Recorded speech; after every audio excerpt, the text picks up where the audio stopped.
Now start camera action. Namaste to all. Welcome you all after a small bio break. Now, this session, we are going to have a panel discussion. As we all know, UHV is providing various opportunities to associate ourselves with the different projects that the UHV is carrying out. According to our passion and interest, we can associate with the project, any one of the project that is available. And we all know, associating oneself with these projects help us to develop ourselves, help us to have more clarity in understanding the UHV proposals. So that is the main objective of throwing light on the various projects available with UHV, and we can decide what is our interest. So that is the basic objective of this panel discussion. So once again, welcome you all for this panel discussion. These panel discussions are classified into 10 specific projects.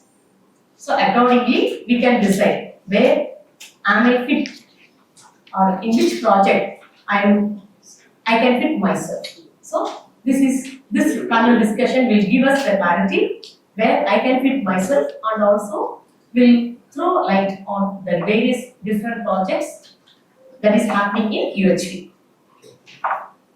So right now we have 4 project volunteers from SWR and 6 are from SR region. First, let me introduce all the project volunteers or leads from SWR. So first we have Dr. N. Sunil Kumar Bhaiya is with us. He is leading the translation project. Welcome Sunil Bhaiya. Next, we have Jayaprakash Bhaiya with us. He is leading the various extension activities UHV is carrying out. Welcome Jayaprakash Bhaiya. And next we have Soumya Didi with us. She is from SWR and she is leading the volunteer induction program. Welcome Didi. And next we have Priya Didi, CV Priya Didi. She is leading on the various contributions UHV is offering. So welcome Priya Didi. Now let us move on to SR region. So from SR region we have Sumati Didi. She is in lead of the various face-to-face FDPs. Welcome Sumati Didi. Next we have Dr. Lata Megeshwari Didi. Welcome Didi. And she is leading self-development, team development and morning session. Welcome Didi. Next we have Supraja Didi with us, and Didi is leading in various international conferences that is going in UHV. Welcome Didi. Next we have with us Maithili Didi. So Maithili Didi is leading nodal and potential centers. So welcome Maithili Didi. And we have Gauri Shankar Bhaiya with us. Gauri Shankar Bhaiya is in charge of various UHV activities that is happening around various universities and colleges. Welcome Bhaiya. And last we have Sridashi Didi with us. So Didi is in charge of PRP Resource Person Development Program. Didi, welcome. So these are our project lead volunteers of this panel discussion. Now let us step into the panel discussion. Let us come to know about the various activities that is happening across various projects. So the first round will be, all the panel members will be given 5 minutes. So within the 5 minutes, you can put the various activities that is carrying out in your project. Then the next 2 minutes will be given for panel. I'm sorry. So 7 minutes will be given. So first 5 minutes will be giving a warning bell. Then after 7th minute, you can finish up the objectives of your project. This is the first round of panel discussion. So in the second round of panel discussion, questions will be asked from the volunteers, from the co-explorers, and you can respond to those queries. Am I clear with the panel discussion? Shall we start? Yes, Didi. Shall we start? Yes. Yes, we'll start. So first, The third round, the volunteers can express their interest in any one of these activities. yes. Thank you, Bhaiya. So in the first round, the lead volunteers will explain about the various activities that is carried out in their respective project. In the second round is nothing but a Q&A session. And the third round, as a co-explorers, we can express our interest where we can get associated with a particular project. Yes. Let us move ahead. Now, let me first invite Dr. N. Sunni Kumar Bhaiya to address on the translation project. Yes, over to you, Bhaiya. Thank you, Geeta Didi, for that briefing regarding the panel discussion and also the various projects which are being conducted or ongoing. So my role is to discuss regarding the translation project. I would say for all these projects, it is not just confined to 10 or 20, but there are many, like 40, 50 activities and projects are there. And for all these projects, the lead volunteer is Rajul Bhaiya. So, in the translation project, there are lead volunteers, but of course, everyone is a volunteer. And let us look at what is the purpose of this translation, first of all. Language. What is the purpose of language? I see that whatever is communicated is important than the way it is communicated. But when I express my feelings, I can express that feelings in my own language. My own language means the mother tongue. I will be more expressive in that. So the content is available in English and Hindi. And now when we communicate this with the stakeholders, maybe the students or the faculty members or non-teaching staff in our institution, the family members, the other community members in the community, and to people who are there in the jails, etc., as we discussed yesterday, we need to communicate that in the mother tongue, their own mother tongue. So we need to be prepared for that, particularly in expressing the feelings outside. We need to be prepared for that, and for that we need to translate the content into the Indian languages, including Tamil, Malayalam, and Kannada. So once we translate the content into the regional languages and they are available, then the understanding of the content will be easier. That's what we experienced when we conducted this program in Malayalam in various venues, like for the polytechnic students. We conducted that in Malayalam. We conducted this workshop for family members of the UHV volunteers and otherwise, other family members in Malayalam. We conducted this jail program in the recent past, completely in the regional language Malayalam.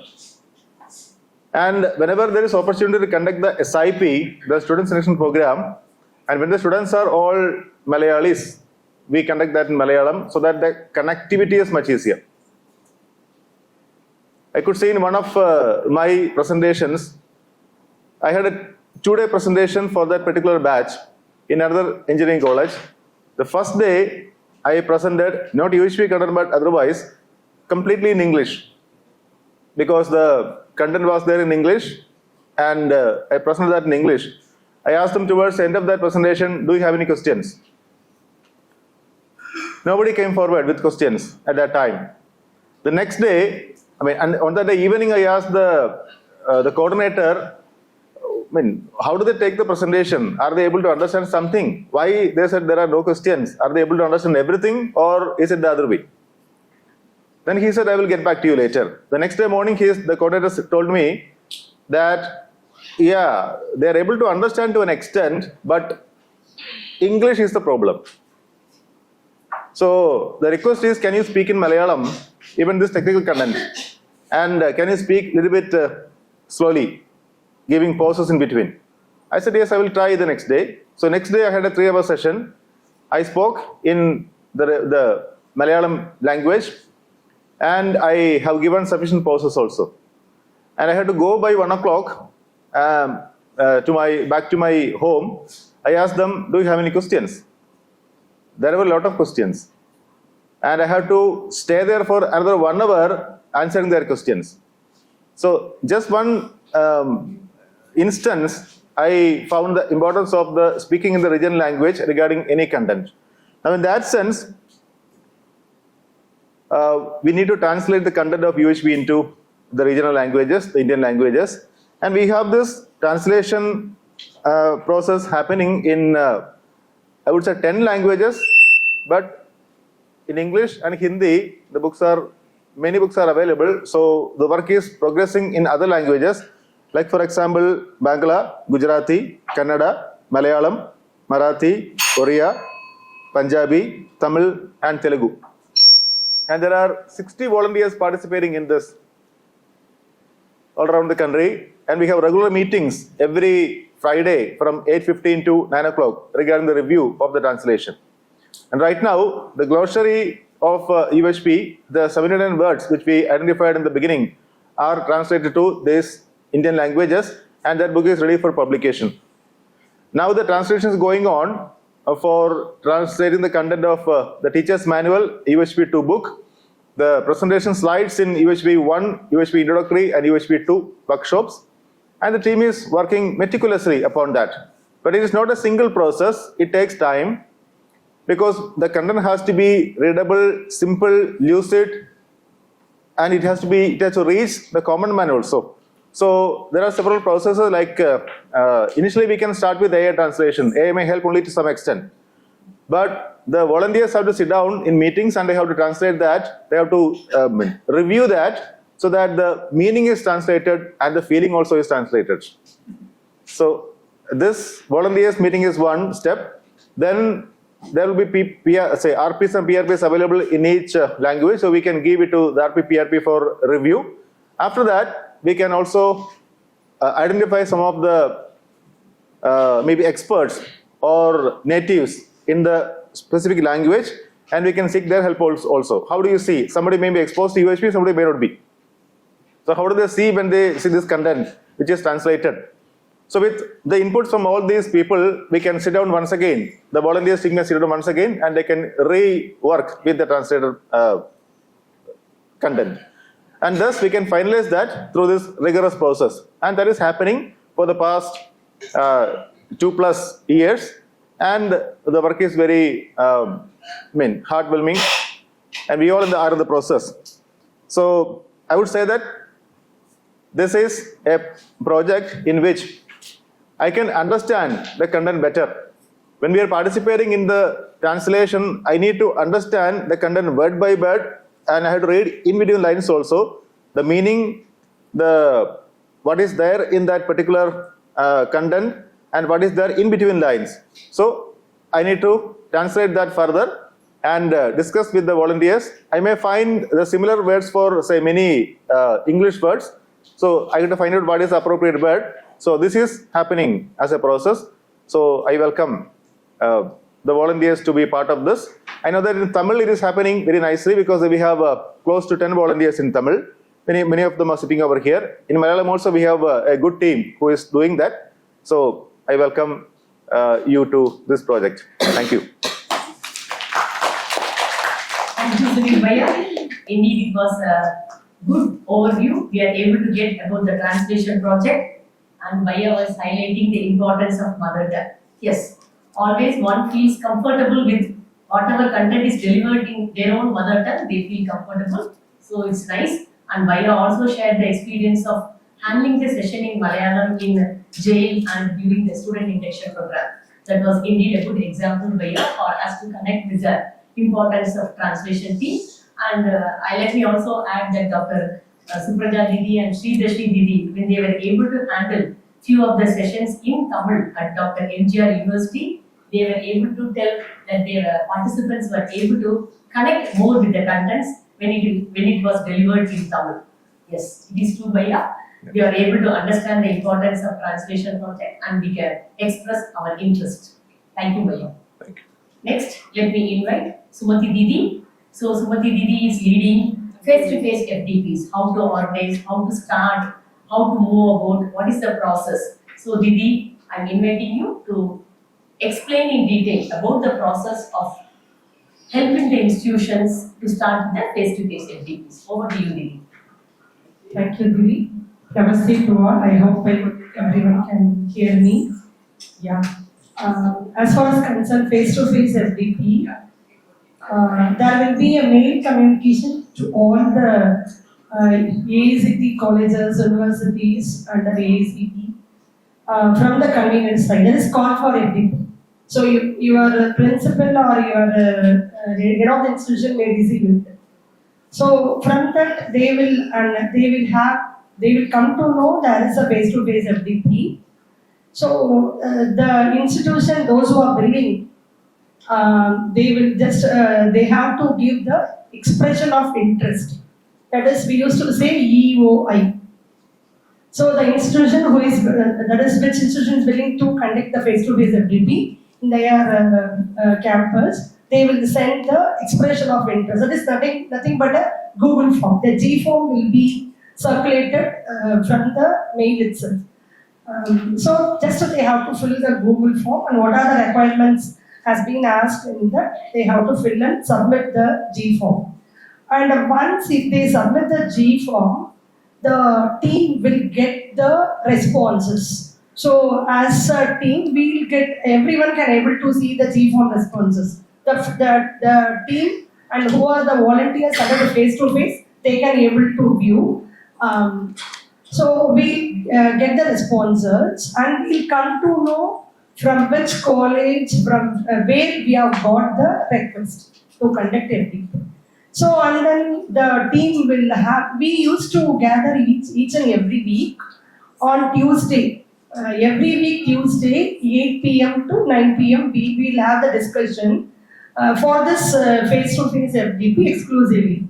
So in that they will, the lead volunteer will open the sheet, expression of the Google form responses, and he will say these many FDPs has been from this region. So region wise they will say, they will share the sheet also, and they will say also.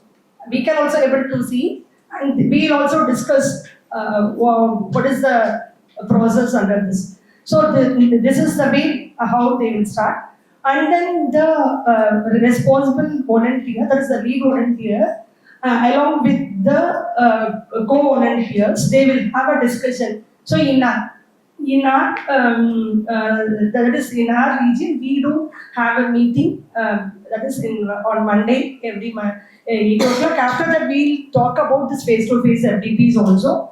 So we'll have a discussion and under the with our team, and we'll just check the availability of resource person. Actually, we have to construct the resource person team. The resource person team will contain 3 persons. For introductory FDP, 3 persons. So one is the resource person, another one is the co-facilitator, the third one is the observer. So 3 will be in a team. So we will construct the RP team on the basis of the availability of the resource person, co-facilitator and the observer. So the process, as a team we are doing. So and then for UHV2, there will be four volunteers. That is, the one is the resource person, and there will be 2 co-facilitators and 1 observer will be there in the RP team. So we will check the availability of each and everyone, and we will construct the team and we will post it in the face-to-face FDP WhatsApp. There is a WhatsApp group for that also. So we will post it, the RP team details after the that is approval from our mentor. So we will get the approval from the mentor and we will post it, and the approval, the RC will give the approval to the concerned institution also. So after approving these process, the RC will give the approval to the AICT side. And then the convener will send the mail communication to the host institution that your request has been, we have taken your request and we have constructed the team, and they will send the mail communication to the host institution from convener side. So thus the process will start. And later on we'll have a planning meeting with the host institution. So in the planning meeting also, we need some volunteers to give the planning meeting. So there is a PPT template already existing. So we can also refine it. We can also put the date, venue, where the FDP is going to be conducted, and we'll have a meeting with the host institution. The RP team, along with the LPC team, will sit together in the Zoom meet, and we'll have a discussion. how to conduct this FDP. We'll have the planning meeting. Because for the first time, if they conduct FDP, they don't know how to do. So we'll give how to arrange a hall, how the hall should be. So we'll give all the ideas. We'll present over with the PPT itself. We'll show you how the seating arrangements has been done. 3/4 should be in the floor. Like that, 1/4 will be in the chair. You can sit as per their convenience. So we'll give such type of PPT. That is the video. The slide will be there. So they will come to know how to arrange the hall with the clock, everything, clock and backups, batteries, mics, everything will sit. So they will understand what they have to do, what is their role. The institution will come to know. And the volunteer can present, and during the planning meeting, the lead volunteer will be there, the RP team will be there, the LPC team will be there, and the volunteers, those who are involving in this face-to-face FDP will be there along with us. So if you are interested, you can also present. You can just look at what is going on, and you can also lead the planning meeting. So there is a whole scope of conducting the planning meeting by anyone. Those who are willing can do. And later we will continue the process. And when the FDP date is closer to that, so they will add the host institution will add all of us in a WhatsApp group, so that we can able to follow them, and we will come to know whether the so actually in this process in certification we will be sending the login credentials to the LPC. When after finalizing, we'll get the login credentials from AECD and we'll send it to the LPC. So the LPC can check how many participants has been registered through the login credentials, and also we'll be sending the pre-survey form, the G forms only, all are G forms, pre-survey, Google form, poster survey and daily assignments. So these are the Google forms which has been done by our volunteers. Google form நம்ம volunteers தான் போடுறோம். So அதுக்கு நம்ம அதை work பண்ணணும். So the volunteer will put the Google form and we'll be circulating all the G form links to the LPC. The LPC is a local program coordinator. And the host institution யார் apply பண்றாங்களோ அவங்க LPC. That is who is applying for the FDP. We call that professor as local program coordinator, because he is the one spoke. He is the one point of contact with us. So this is the procedure. So on the day before the day, the observer will be going to the venue and he will be just helping the institution in arranging the hall. If they don't know, they will say. If anything else left out, he will say. He will help the institution in doing the work. And then on the day one, the program will be started, and the LPC has to send a short report about the FDP, and we have to follow that also. And on daily basis, we can have a call, and we can put some reminders also. For that also, we need some voluntary work. So if you take right from the expression of interest till the completion of the FDP, they need so many volunteers. Just to give reminder, just to call and ask what's going on.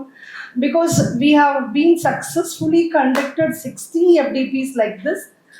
We are not going there in person. We did see also. Even I didn't see most of the LPCs, since they have been connected with us very affectionately. They will talk, they will say, they will be extending their gratitude also to us, because each and everyone is a volunteer. Sorry, it's time is up.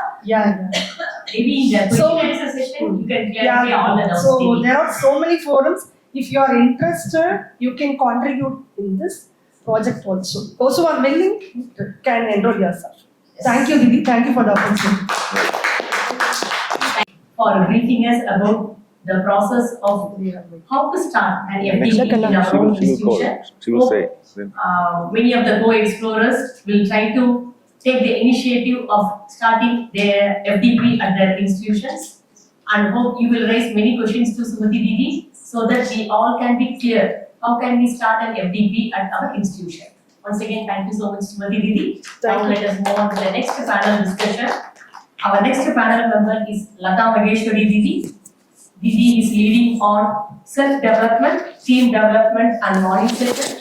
So we all You can know give this morning also. session is happening and we are having 15th batch going on continuously both in English and Hindi. So we would like to invite you, Didi, to throw some light on all these three projects. Namaste everyone. Actually, for the lead volunteers for these self-development, team development, region wise, there are people. But here I am to explain the process. Actually, what is happening in self-development, I am going to explain now. That is, initially we will be completing the FDPs. After completing the FDPs, what we will be having the thought is, how can I explore more within this content, whether it is possible for me to continue this process. This is the question every explorer, whoever is coming to the FDP, that will be happening there. For that, we have one provision, that is weekly meetings. Previously, it was SR weekly meeting, SWR weekly meeting, like that it was happening. Now we have self-development meeting. The self-development meeting, it is basically as we have listened to the first keynote session. As Baya said, we need to develop ourselves. For developing ourselves, we need this self-development meeting. Therefore, to check our feelings within, we need to connect with the team. So the meeting that is happening in every region, if we take in SR region, it's happening every Monday. And in SWR region, it's happening in Tuesday, as well as Karnataka team, I think Kerala, it is happening on Monday, and Karnataka, it is happening on Tuesdays in their language. So this is the way they are conducting the self-development. This self-development meeting basically to develop ourselves. When we are developing ourselves, then as a keynote session from our Ganeshji, we will be able to do whatever projects we are want to do it in the societal way, that we will be able to do when we are developing ourselves. Next, coming to also, we have a keynote session today. In that, Baya has elaborated about the participation of every individual. When we are developing ourselves in the self-development meeting, we will be able to connect with the team. For that, we have team development meetings. In SR region, every Wednesday it is happening. Also in SWR, it is happening on Wednesday. This actually to check our feelings. We want to participate in the larger order. In that way, this team development meeting is helping us in all the areas, whether it is a self-development or team development. We need volunteers, because the volunteer work which is involved in self-development is, this is a formal meeting. It is happening in the every region. Therefore, the moderation is taking place. Okay, we need people for moderation, and also the content, the previous session content, we need to connect with. So every session, the recap, as well as we are posting MOM in the self-development group. So we need people for doing MOM and also for recapping the previous session. And in every session, 2 volunteers, they will be giving the takeaways on the meeting itself. That is, once the meeting has been ended, the content discussion over by our mentor, compilation of that takeaways, that is, whoever is giving their takeaways in the WhatsApp group, that has to be done. So compilation of takeaway is one of the volunteering work that has been happening. So we need people for compiling the takeaways. These are all the 4 things where we need volunteers. And also morning session meetings, that morning session meetings, it is taken care by the lead volunteers. But what we are expecting is, that is, every region they will be having some volunteers for telling that meeting is happening, it's going to start. For that we need more volunteers in every region. Okay, for that lead volunteers will be set for every region. For that more people has to be required for calling the volunteers whoever attended the meeting, FDPs. So we need more people in that area too. Mainly that exercise 1 and exercise 2 which we are practicing in the morning session, that helping us to be more aware and to participate in the more development of the team. So these are all the areas where you can volunteer yourself. We are expressing our concerns, that is so many work that is there in our development meeting also. If anyone is interested, you can volunteer yourself and you can enroll your name for volunteering. Thank you.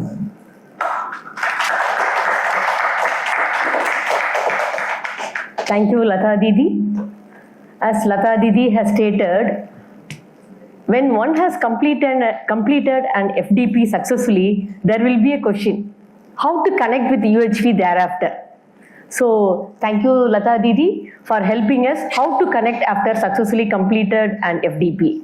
As Didi has stated, we can connect, we can join the regional weekly meetings. Suppose if I belong to SR, I can join the regional weekly meeting group. That link will be shared in that FDP WhatsApp group itself.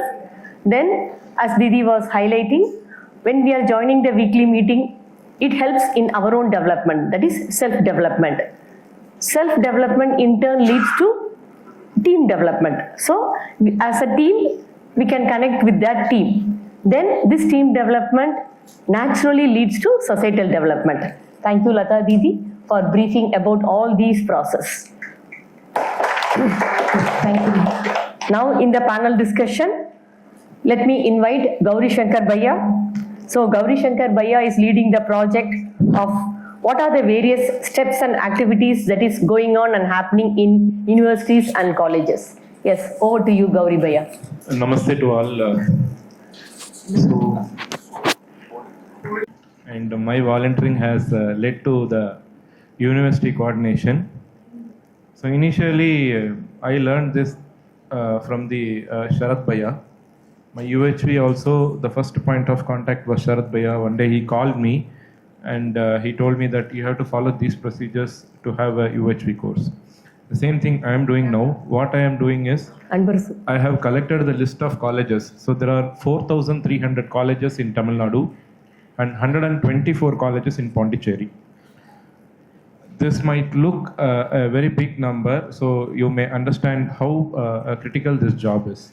So what as a team I do is, I connect with the SR volunteers, SR regional coordinators. I take their inputs. So we post mails to the colleges. First thing is, we request whether UHV course is available in their university or not. So I have formatted a mail and I have got the approval. I forwarded that mail to our senior Didis and they said, okay, this is okay. So once they say UHV is available, then I find out what they offer in UHV, whether it is UHV 1 or whether it is UHV 2, how they offer UHV 1, whether it is given in the induction program or whether they are giving in a first semester course. This detail I take up. And then I ask, if UHV 1 is offered, then how you offer UHV 2, which semester your university or the college is offering. So we note down the details along with the credits. So in some universities, we get the reply immediately. In some universities, still you will not get reply for more than a month also. So what I do is, I try to put a follow-up mail, and also I communicate to our team that this is the mail I have sent. And whenever I get a reply from a university or college, I just communicate the details to our team, so that I do the university coordination. This is the external event which is happening as a part of volunteering. Internally also, I am doing the same job. I go to different departments. Like 2 weeks back, I met Dean Research Studies, and I told, sir, we want to conduct UHV for our research students. The moment I told, I thought there may be some kind of argument, not argument, they may question me, why for research, already he's being paid a stipend, why you know, then I told sir, today research also needs lot of ethics, and we should not have ethical issues in research. You may see papers, so many things are coming, plagiarism, so many things are there. I don't want to go deep into that. I said, sir, even in research, we should have human values, where even once the student is completing the PhD, he forgets the guide also. So I heard some instances. So I said, sir, we will conduct for our students also. So I go to research department. Then I went to computer science department. The faculty is nearly 130 plus in our university. So I met the computer science dean. Again, there also I said, sir, we need to do it. And again, there was a question when we will do it. So I said, any program we plan, we have to plan 2 months before. So internally also, I am collecting the details because I am from physics department. So in our department, there are 22 faculty members. We have given this information, somehow have triggered, and out of 22, 20 completed. So that I am finding as a one responsible job I have done in my department. Next, I am going to other departments. The same thing I have to do for other universities. So collecting this university information, even though it may look simple job, because we are shooting a mail and getting back the reply may come or it may not come. So there is a continuous process to follow. So this is what I am involved, and I am looking for enthusiastic volunteers and volunteers who can help me, because the count is very big. It is 4,300. So as of now, I have started collecting this data and I have handed over to them. And also there is one more responsible job. What I see is, once they have conducted FDP, they say that I have done UHV2. Over, this is over, I got knowledge. So this kind of faculty, they meet me. I also tell them it is not enough, like we have to go to the next levels. And there may be some oppositions. Initially, I have done UHV2. What is my monetary benefits? This is also, I may face some questions from somebody. I say that we need to have the basic aspirations, so please point to that always. And people get connected to you. You will have some positive people. I welcome them. From them, I try to build up the team. Some oppositions are coming, 1 or 2 will be there, but we need to talk to the next level mentoring, and I take their inputs and share them. So that's the thing. I coordinate departments, I coordinate nearby institutions. To surprise, I got message about the details of the UHV program conducted from a university which is far away, nearly 200 kilometers away, but I am still yet to get details from a university which is 5 kilometers from my place. So it's a challenging job. Patiently we have to connect with all the universities, all the colleges. And yes, I will succeed. One day I will give Bhaiya all the 4,300 colleges. They are doing UHV. This is my target. I welcome everyone to support us in this team to complete this target. Thank you. Thank you so much, Gauri Bhaiya.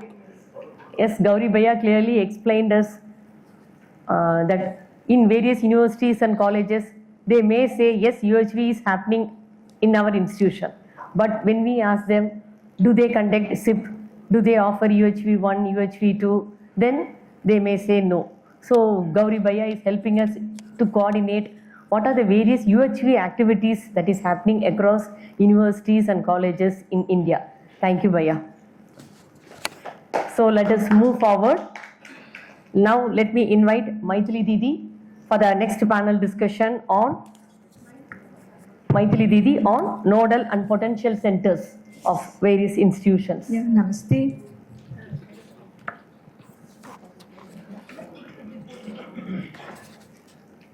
Namaste to all. Yeah, myself Maithili. Yeah, regarding nodal center and potential nodal center. Actually, first of all, I would like to define what is a nodal center. So, nodal center, it's like our yesterday our Ganesh ji explained regarding the difference between self-development and then team development. So self-development, that is we are trying to develop ourselves. Similarly, nodal center, so by means of the volunteers in every institution, so we are trying to develop our own institution. So that is what the nodal center, like self-development. And team development is nothing but, so the volunteers who are in the in our institution has to expand their volunteerism or responsibility to our nearby colleges. So this is called, so that we can call it as a team development process. Actually, this is a very nice initiative recently announced by our UHV team and then national team. Actually, this nodal center has a pivotal role in establishing or expanding the value-based education system in our region or rather in our nation. Then coming to, I just want to explain this with a simple example. So as a mother, I want to make a delicious biryani. So for that, actually cooking is an art, okay? The care and then take care of the health of everyone in our family. It's an art. So we need utensils to prepare and then we need the ingredients, right quantity of ingredients. So then only I can make a delicious biryani. Okay, so similar to that, the nodal center, every volunteers. So participate.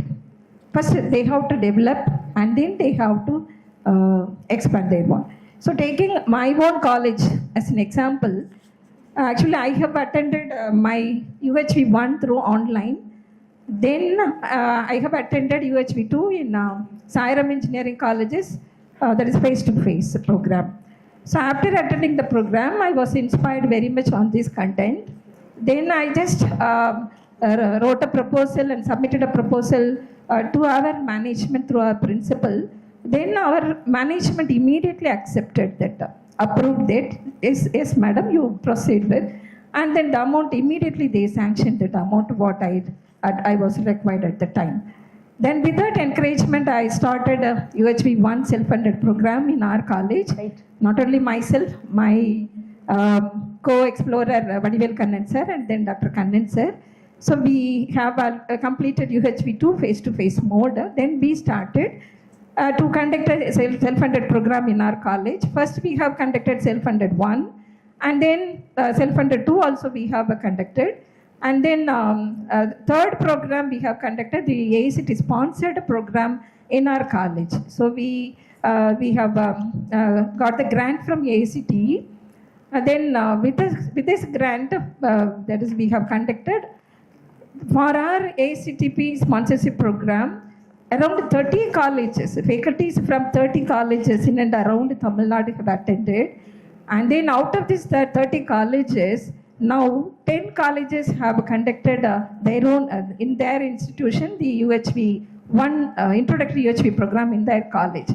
So this is one way we can expand with the support of AICTE and our own management principal as well as our own co-explorers in our institution to expand to other colleges. This is one opportunity. So apart from this nodal center is the another opportunity we have. So many of the faculty in our colleges, they are attending the program and then at the end of the day through their self-evaluation, they are showing their interest and involvement. We have to take it to forward further, but that is not realistic. So many of the faculty are attending just for the sake of getting certificate. So these are all a big concern for us. So being a UHV coordinator of our college, I just have this concern all the time. So how can I fill the gap first within my own college? So that's what I am trying. That is our management is supporting regarding this UHV. Then I am interested and myself and then the active and proactive volunteers in our college are interested. But we need many more hands to take it forward. That is becoming a nodal center. So now I identified the gap. Then that is people are saying that we don't have time. Since our institution is an academic autonomous institution, the workloads are more, and then because of the time constraint, people are saying like that, but not like that. If they are really interested, then they can participate in Monday meeting and all the online meetings. So this nodal center comprises of all the activity and roles and responsibilities of all other projects. So every other project's role or responsibilities in real are going well, then we can have a good that is established nodal center in our region. Then that is a potential nodal center. So the meaning of potential nodal center is those nodal centers, those are identified as to become a nodal center very soon. So they are practicing through their best practices, they are preparing themselves to become a nodal center. Those are potentials. So this is what I just want to share. And then as of now, in RP, that is SR region, potential nodal center, identified potential nodal centers are 6, and then nodal centers 4. Similarly, in SWR, 4 nodal centers as well as potential nodal centers. So this is about nodal centers. So this is the responsibility is not in one hand. So every one of the volunteers in our region has hand-hold together in order to make establish this one, or otherwise in order to help ourselves in establishing this nodal center, so that by that way we can promote our the value-based education system in our nation. Thank you all. Yes, thank you, Maithili Didi. We can all see that all these projects help us to participate in the larger order. Am I correct? All these projects, one way or other, help us how we can participate in the larger order. And Maithili Didi has clearly explained how we can convert our own institution first as a nodal center. Once our institution has converted into a nodal center, we can extend our hands to our neighboring colleges and we can identify them as a potential nodal center, so that they also in turn can be converted into a nodal center. Thank you so much, Maithili Didi, for this lightning on how to convert our institution as a nodal as well as a potential nodal center. So moving ahead in our panel discussion, next let me invite Soumya Didi. So Soumya Didi is leading the project Volunteer Induction. So over to you, Didi, to throw some light on volunteering induction. Thank you, Didi. Namaste to all. The thing is, I just want to share, like all of us, like Lataji also was telling, there are people leading. We are just trying to propose what is happening so that each one sitting here is aware of all the activities and projects. So all of us are a part of the Regional Volunteers Conference. And from yesterday, from Ganeshji, today Umesh Bhaiya, everybody is talking about volunteering. From my side, I would like to express what was my personal, how I got into volunteering. And a little bit of how the structure is there, how we are trying to follow the structure, and we're able to see the outcome is natural. So that's why we feel it's very important for us to share what we know regarding volunteering. So 2 things very important. One is, like Bhaiya mentioned today in the morning, that volunteering is committing and expressing our interest towards the content. That's the first part with respect to the content. Second thing is the participation in different projects and activities. So it's important for us as a volunteer to connect to the content. So how are we doing this is like committing ourselves to connect hourly basis. It can be even 15 minutes in a particular meeting. It can be 1 hour taking some role in some particular meeting, or it can simply be sharing the content even when we are having tea or coffee in our colleges during the breaks. So the commitment part is very important as a volunteer to connect to the content. We're able to see that as we are trying to spend time on connecting to the content, we want to participate. We are willing to participate, and nobody is forcing it on us. We are taking the initiative. We are connecting to people, saying, "I want to be a part of something like this. I heard about this, and can you, help me, take up the role along with you." My induction as a volunteer started with Jaiprakash Bhaiya. I had only 2 workshops when I met Jaiprakash Bhaiya and Sunil Bhaiya in person. I told him, "Bhaiya, I want to do volunteering." And I told him, "I want to become a resource person." Then Bhaiya told me, "Yes, Didi, correct, you want to, I will help you." Then he told, "Don't be in a hurry." That was very important. But at that time, I was in excitement. Why is he telling? I am telling I'll volunteer, I'm not expecting anything, but he's telling wait. So that was a dilemma initially for me.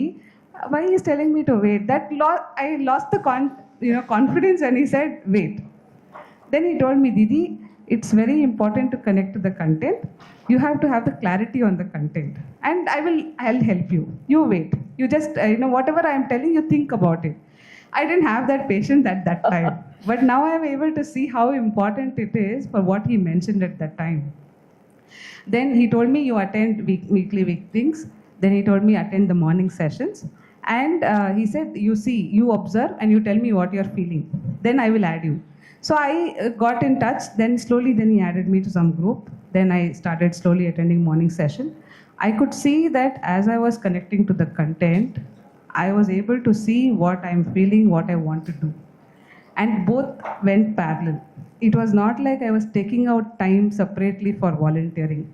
Many of us, even I started like volunteering 1 hour separate time that I have to keep. But I could see now that I'm doing volunteering at every moment, whenever I'm aware. Now is the state of volunteering. That's my understanding of the word volunteering. So then I got into the project. He said, can you do this part? So it's become very natural and now we have a structure. So this is with respect to the participation. And one important thing that I observed while being a part of the projects and activities is how to interact with people. All the members of these projects and activities are aware of the content, and we start becoming more comfortable talking to them, and we start comparing what we are doing in our colleges and at homes. They are not aware of the content, so we are able to see the difference. And that again helped me to understand I should connect more to the content. And this way, my volunteering started from being just a part of one project. Now we are taking up different projects. And now we feel it's a responsibility, not a role, not a post. It's a responsibility that I'm taking. As I'm having more clarity in the content, I'm able to take more responsibilities. So this is my thoughts on volunteering. And we have we have just given these names because we're able to see that they're taking responsibilities at different level. So we have the regional coordinators who are trying to coordinate all the activities of the region, how to connect to every individual in that particular region, in that particular state, in different forms. It can be higher education institutions, it can be school education, it can be translation, it can be connecting, any form. So the regional coordinators are aware of all these activities and they try to connect people in whatever capacity they are able to, keeping in mind that connecting to every individual is important. Then we have proactive volunteers who willingly come up with new ideas, who even say that they would like to take the responsibility of the activity on their own. Then we have active volunteers who, whenever they have time, they say if there is some work, you please let us know, we will do. So the moment we give them the work, they're able to complete the task and give it to us, and on the same time. So this is also, these are the active volunteers who most of the time help us whenever they are free, or even if, for example, like in Kannada translation, what we do is we ask, are you available for this particular time? They say we are not available, and that week we do not give them any translation work. So whoever is available, we give it to them and they give it back in the stipulated time. Even if they're not able to complete it, they mention it that this is what I have done and they give it. So this feeling of relationship we are able to see as we are being a part of these volunteering activities, and we have different less active volunteers. So what we feel is like connecting to every person who has been exposed to the content at least once. Everybody is a volunteer. Because little bit they need to understand what are the words that we are using in the content. So if they have completed one workshop, then they can be volunteers and they can help us, and we are able to see as they are helping us, we are helping ourselves as well. So this is the process, and I wanted to talk about volunteer induction. I would like to take questions or suggestions, and we request all of you to proactively take initiatives at our regions. Thank you very much. Thank you, Soumya Didi. We know we all want to be happy in continuous. So to be happy in continuous, definitely we need to connect with the proposals. And for that, volunteering is helping a lot. So Soumya Didi was clearly explaining us the importance of converting oneself as a volunteer. So once we become a volunteer, then we actively involve in any one of the projects. So thereby we can keep in touch with the content continuously. So that in turn it helps us.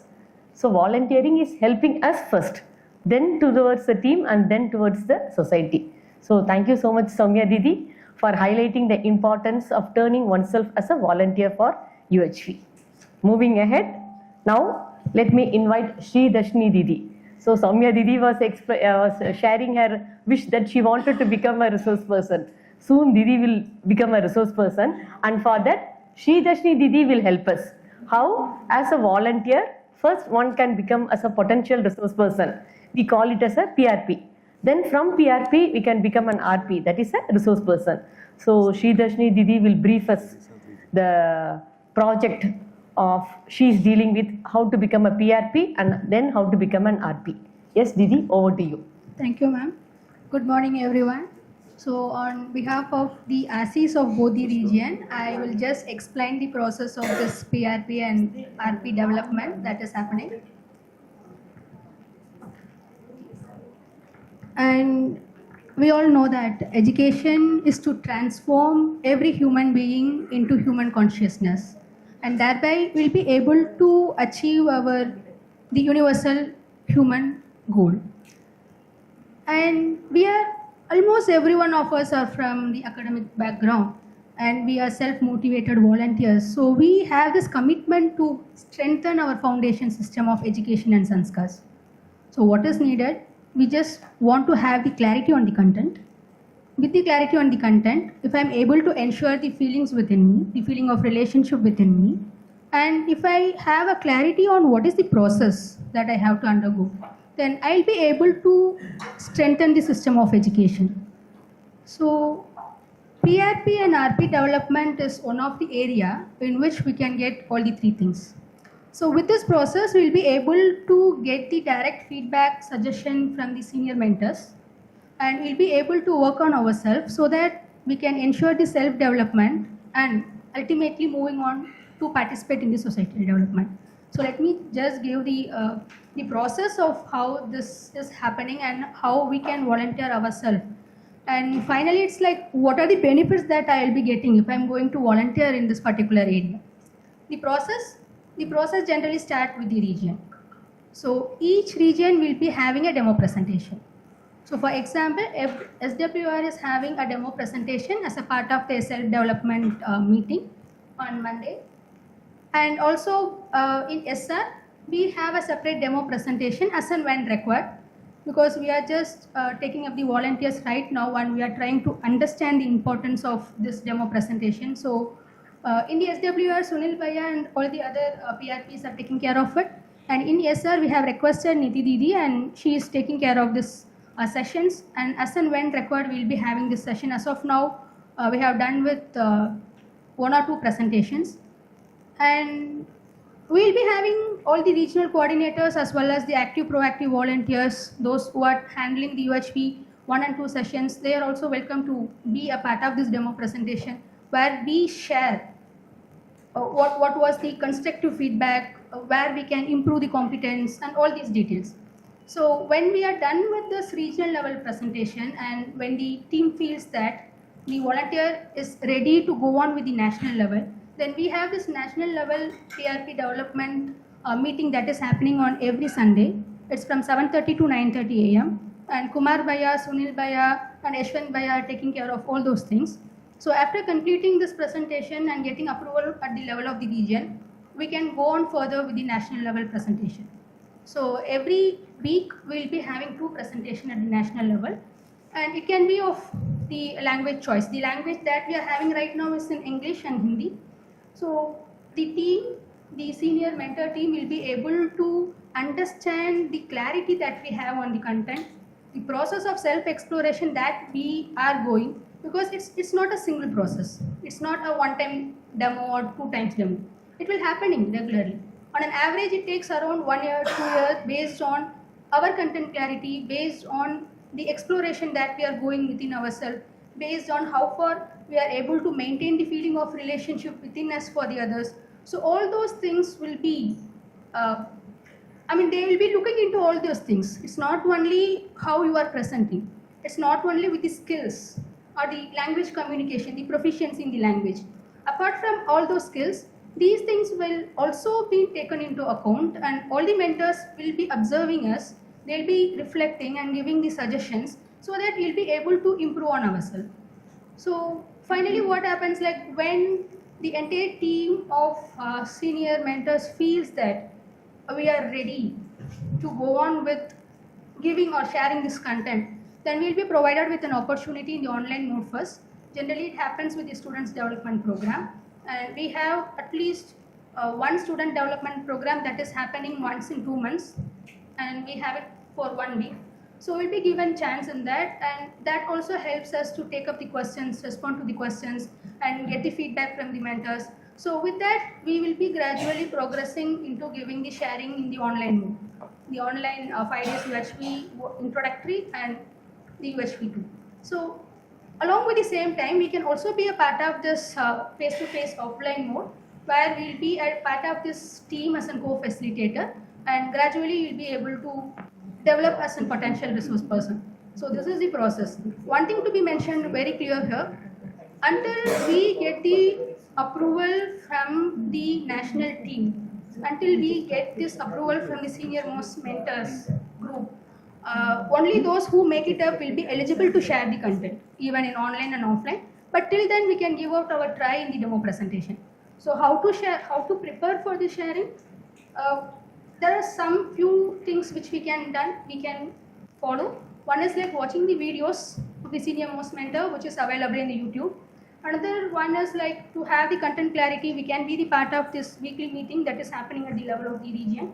And we can go on with the proposals in the book. We can have the textbook, we can go through it. Participating in the regional level demo presentation, and we can also be a member of this PRP meeting which is happening on the Sundays, and continuously having the self-exploration within each one of us. So this is some ways of how to prepare. And what are the personal benefits? So even now Geeta Didi said, like, we want to have or ensure this continuity of happiness, every one of us. So when I want to ensure this continuity of happiness, then it means that I have to get the clarity on the content. I have to get the clarity on the process by which I should be having the self-exploration. So when I prepare for this demo presentation, when I prepare to share the content, when I get some questions which will trigger me out to intensively carry out with the self-exploration process, then obviously the time in which I am able to have this harmony within will gradually increase. See, this is one of a very sensitive area of volunteering, because all the UHV proposals are foundational in nature, and therefore we need to have some maturity and responsibility in sharing the content, which obviously requires to have a continuous and consistent process of self-exploration. So this some personal benefits, and as we are requesting, you can just go on check your interest in giving out this demo presentation, and we'll be taking up the names, those who are interested to do it. So join us for the demo presentation. Thank you, Sridashni Didi. So Didi has clearly stated, first important criteria required is clarity in contents, and the second is process. So what is the process to become a PRP and thereafter a resource person? First, we have to start taking demo presentation at the regional level. Then once we become proficient in taking the demo presentation at the regional level, we can move ahead in the national level. Then after we feel comfortable of taking the demo session at the national level, we'll be given a chance to take the session live online in SDP, that is Student Development Program. Once we become proficient in Student Development Program, we'll be given a chance to act as a co-facilitator in a face-to-face FDP, where we'll be given a chance to take 1 or 2 lectures. Then once we become proficient in taking a lecture or 2 in a face-to-face FDP, then we'll be given a chance to take a session as a PRP in an online session. So thank you so much, Didi, for explaining us the clarity and the process for one volunteer to become as a potential resource person and thereafter as a resource person. Thank you so much, Didi. So moving ahead in our panel discussion. Next, let me invite Supraja Didi.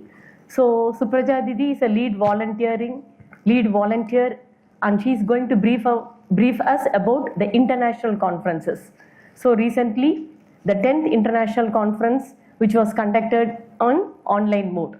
So that was successfully completed. So Didi will help us. What are the various activities that are involved in organizing an international conference? Yes, over to you, Supraja Didi. Thank you, Gita Didi, and namaste and welcome to all. So in the international conference, we all, as a part of this education institution, and we are all familiar with the conference. Specifically, what we are trying in this UHV is taking this content in education. That is our main agenda. And this conference is helping us to connect with the education institutions and this international conferences across the globe. When we say this content, all of us were able to see this UHV content is helping each and every one of us, and it is mainly to develop our clarity. Ultimately, we wanting it to reach every single individual, and the best way to reach it is through this education, and conference has always been a part of this education system so that we can share our ideas.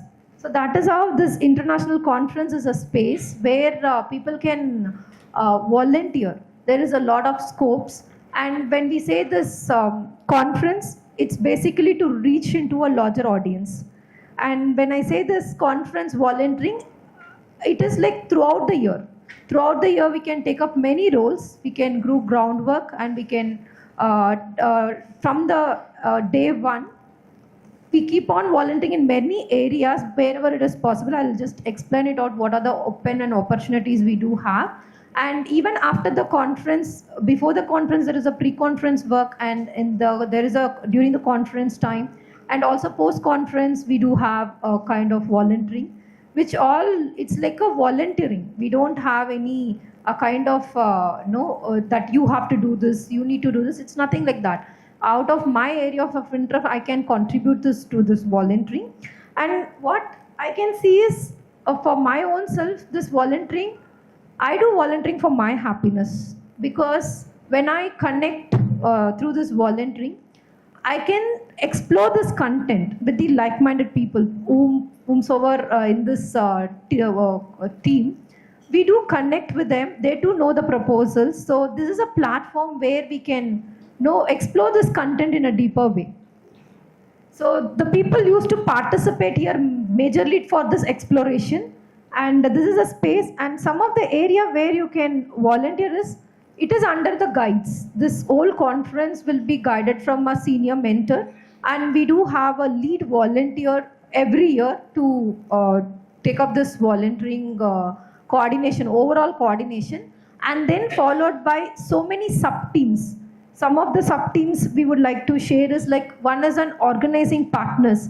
Every year, this conference is happening with the support of many institutions are taking an effort.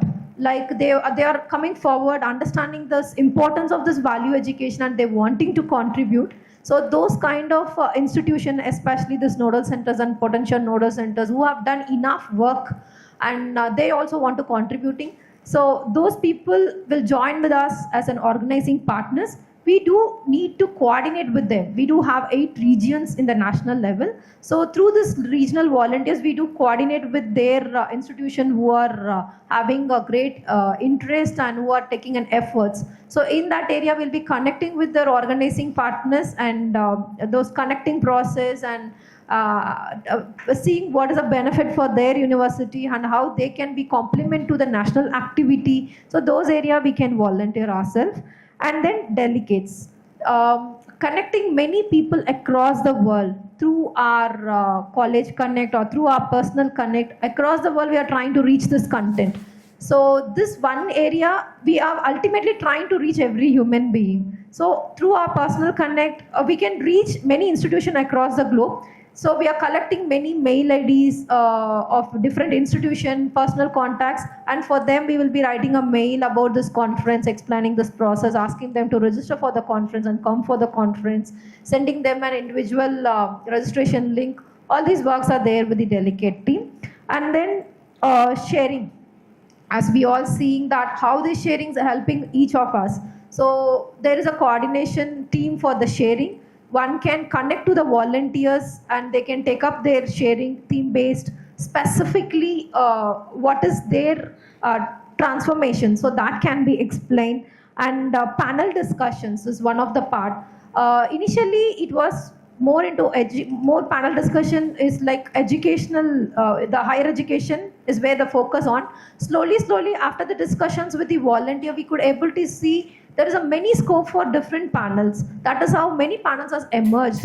Like holistic health is one panel, SDGs are one panel has come up, and counseling cell, the counseling was one of the panel. So in that area also we can connect, we can work on this point of view of those areas, and we can work on this panel discussion in the conference.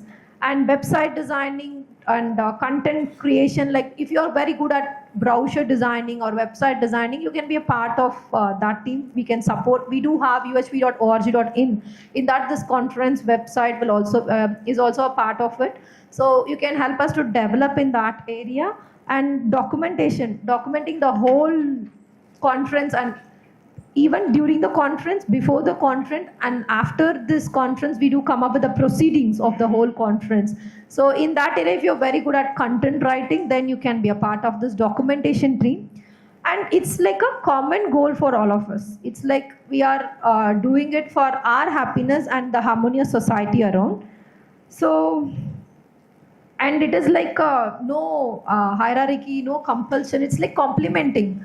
It's like we are doing for ourselves and for our people. So there it's just a commitment, and we need not to feel pressurized. It's like I can make a program, how much time I can spend for this, and for that much time I can allocate for taking up one small work, and I can be committed for it. And this is not having any structure. We are also like a volunteers to building the structure, and this whole team is running based on the trust and the process. This process itself, this content and the process itself has its own power. So it will ultimately reach to every individual. So what I can see personally is UHV proposals are well practiced in these kind of volunteering. And it is basically helping our personal development. What I can see is we don't volunteer to run this conference, we volunteer to understand together. Thank you so much. Thank you, Supraja Didi. So Didi was highlighting the role of education and how we can take UHV through education across the globe. So that was the objective of hosting international conferences every year. Let me also share that we do have the website URL as uhv.org.in. So in that website we can see all the 10 conferences, in which year it has happened, where it has happened. It has happened both in online and offline mode. So, and Supraja Didi nicely demonstrated what are the various activities that is happening while organizing the international conference. Thank you so much, Didi. So, moving ahead in the panel discussion, we have Jaiprakash Bhaiya with us. Jaiprakash Bhaiya is a lead volunteer for the project labeled as various extension activities.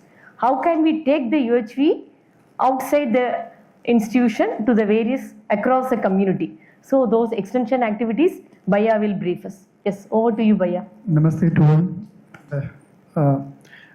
Now we are conducting the programs of UHV through AICT in higher education institutions, and also in some states we are extending this UHV activities, incorporating this UHV in schools also. And the ultimate goal of this universal human values incorporating in education is to living with a holistic values and to transform the society towards the holistic value-based vision. That is the ultimate goal of universal human values, incorporating universal human values. Through incorporating in education, only it is not happening. So we need to extend this holistic value-based vision towards the society. That is essential. So I'm putting 4 projects for this approach. One is extending universal human values, incorporating in education, school education. See, we need to build our students, those who are studying in schools, through a holistic value-based vision. So we need to extend this program towards the schools. For extending this program to school, we need to create a good faculty empowerment in school education to prepare teacher educators first. Through that, we can empower our teacher students as the faculties for future development in school education with a holistic vision. And next, we can discuss about these projects in widely. The next program I am putting is transform jails as correction centers. Now the jails are punishing centers. So we need to correct these jails as correction centers, transform these jails to correction centers.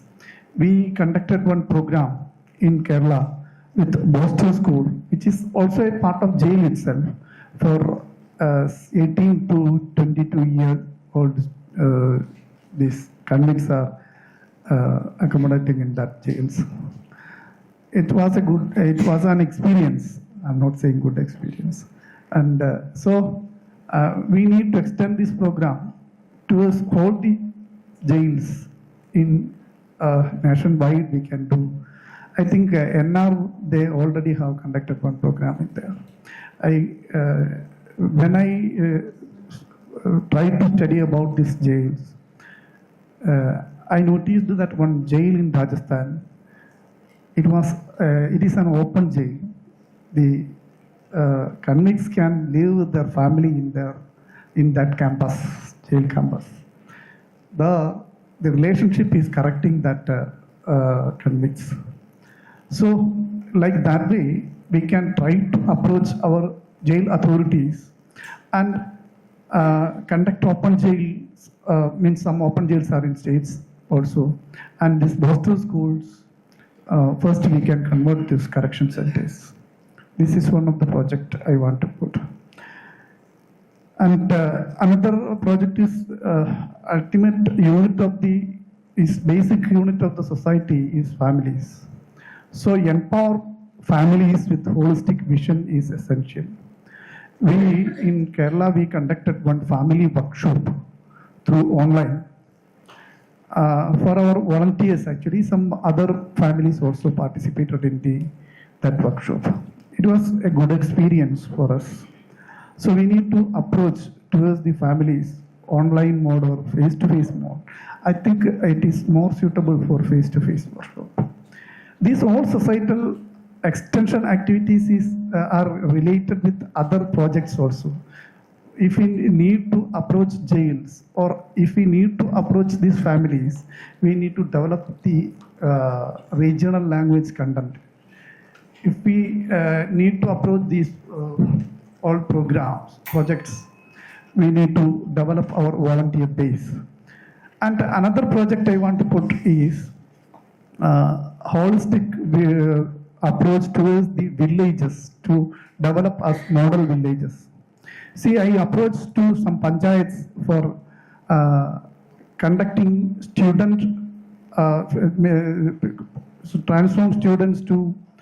empower students to attend exam with fearlessness. And now I am conducting this program in various panchayats in Kerala. And I thought that we can conduct this program in villages itself. We can conduct student development programs in villages with the help of families or parents and other volunteers like local self-government representatives. So we can start the holistic education in villages itself. This is a good way to transform villages to this holistic vision. These are the projects I want to put in front of our volunteers. We can discuss on these projects and make a good project for continuing in these extension activities. Thank you. So thank you so much, Jai Prakash Bhaiya.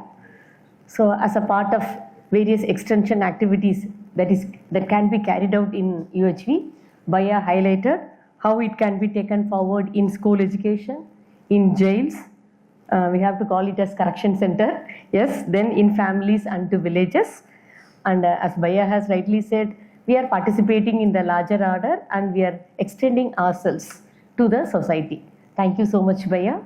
And next in the panel discussion, we have Priya Didi with us. So Priya Didi is going to throw some light on what are the different ways or what are the different modes we can contribute ourselves to the UHV. Yes, over to you, Didi. Namaste to all. As such, we all volunteers, we are contributing to the UHV in the physical mode, like we are doing many activities, we are taking our time and doing our work. But there is one more contribution which I think only the co-volunteers are aware, many are not aware. As such, in the UHV content, we give the physical facility in the third priority. So that's why I think this has come to, we are speaking in the last thing. We are not forcing anyone because this is an organization, it's not an NGO, but lot of financial contribution is also required in this UHV activities. So we do take financial contribution, and we know now with the content, we know, we feel that we are prosperous. So we think whatever way you can contribute financially, you can contribute. As each region has one volunteer is assigned for this thing. Like southern region, we have Sridharshini Didi and in charge, and SWR Deepesh Bhaiya is in charge of the contribution. So in contribution, like we can do a monthly contribution, or we can do a yearly contribution, or one-time contribution also. So many times, many volunteers tells that we don't have time to do work in UHV. But at least in this way, when you contribute this way, we feel at least, okay, we are contributing. At least I don't have the time for spending other time, but okay, I'm contributing in that way to UHV. But what we are observing, the contribution side, when we see the people contributing, those people who are contributing in the physical way, like going and taking workshops, giving maximum volunteering through the activities, they are only doing the monetary contributions also. So I request, in whatever way you can contribute, you can contribute, because a lot of money is required. Because now if you go into it, there will be, you can understand where we these monies is required. For example, in this college, okay, the college is funding everything, but it need not be the case. When you're doing the community work and all, there might be work when books are getting published, we require monetary requirement. So this is one area. In my personal experience, I don't know why Bhaiya gave me contribution, I am doing other activities also. In my experience, I am a person, I used to, when somebody asks, when they require a physical facility help, I used to give the money like that. But with the understanding of UHV, I came to know it is you have to develop that person for the right understanding. Rather than contributing physical facility, the right understanding is the main thing. So I started giving about physical contribution to those people, I reduce the contribution because that will go, I don't know where that money will go. They might use for a good cause or they might use for a wrong cause. We are not knowing. But in this activity, in UHV, we know that is not going to for a wrong cause. It is going for a good cause. So in that way, I channelize my contribution. So in that, because if you see the YouTube, you can see many contributions keeps coming, please contribute, but we don't know whether it will actually reach to the correct people. So this is where in UHV also you can contribute. So that's the thing I want to tell. Thank you. UHV Foundation. The main sanstha is in the Kanpur. So like what? What Didi was telling, where we require money because we are taking Zoom license also. Every year we need to renew it. So one of the contributions where it is required. If you ask, there are many. I think where we have to contribute physical facility is required for this thing. So there are many things. So one example she told was taking the Zoom license. We have to renew it every year because 1,000 participants license for the workshops we used to take it. Thank you. Yes, thank you so much, Priya Didi. So we all know that physical facility takes up the third priority, but still we need it. Similarly, for this UHV Foundation, for this UHV team, with right understanding, we can prosperously contribute whatever you think. So we don't force it, we don't compel anyone, but whatever you think is okay for you, you can contribute happily to the UHV Foundation. And it is for a good cause. We all know we have been associated with UHV for a quite long time. Definitely, whatever physical facility we are going to contribute is not going to go waste. So definitely it is for a good cause, for a universal human order. Hope every one of us will contribute in this physical facility aspect also. So thank you so much, Priya Didi, for showing the importance of physical facility contribution also. Moving ahead in the panel discussion, we have the last discussion, and for that we have Deepa Didi. So as Sunil Bhaiya has initially stated, in this panel discussion we are discussing about the 10 specific projects which are of high priority. But apart from these 10 specific projects, there are various projects and activities that is going on in parallel.